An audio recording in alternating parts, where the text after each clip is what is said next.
يشتتون الوادين.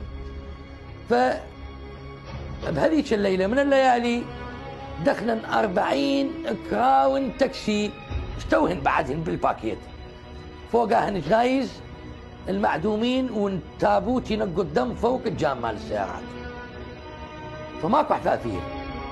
فاضطروا انه احنا الهاربين ان ندفن الجنايز. هم ما يدرون بينا هاربين، بس الدفانة يدرون بينا احنا هاربين. فهاي الجنايز ال40 بمختلف المحافظات، وليس محافظة واحدة وليس لدفان واحد. فكانت حصتي في هذيك الليلة هم 8 من عندهم رحمة الله على أرواحهم. لما أدفن الواحد من بعد ما يندفن يسأل الدفان، يطلع القلم والدفتر يقول له شو اسمه؟ قال له اسمه صباح. أنا أسمع بس اسمه صباح، أبوه ما هذا ما أدري، بس اسم صباح.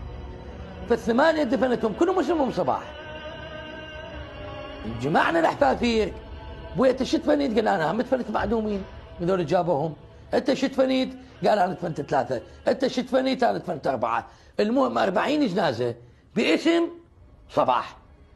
يوم الثاني نفس العدد، يوم الثالث نفس العدد و6 ايام. هذا كل اللي دفنه اسمه صباح. فاخر جنازه ما تبقت من المعدومين سالت ابو الكراون ابو طب العدلي لانه هو بالامين، فهو هم امن لي لانه قال لك هذا هم بالامن وياهم. قلت له شو كل اللي دفن اسمه صباح؟ قال هذاك واحد من حزب الدعوه من جماعه السيد محمد باكر الصدر، هذا بالامن العامه بالتحقيق دي يتحققون وياه. ساله قال له منو مسؤولك بالتنظيم؟ قال له مسؤولي بالتنظيم اسمه صباح. قال له يا صباح، قال له في كليه مات، يعني ما كمل، يا كليه التربيه، كليه الطب، كليه الاقتصاد، ما حدد يا كليه، ولكن قال له في كليه واغمى عليها مات.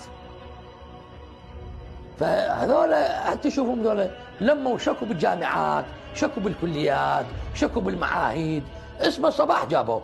ويجوز هو المعني المسؤول تنظيمه صباح، يجوز مو ملزوم، يعني احتمال يجوز مو ملزوم ومو مسؤول بالتنظيم. يعني حوالي 200 وكسور من المعدومين اسمه صباح بمختلف المحافظات انعدموا بدون داعي.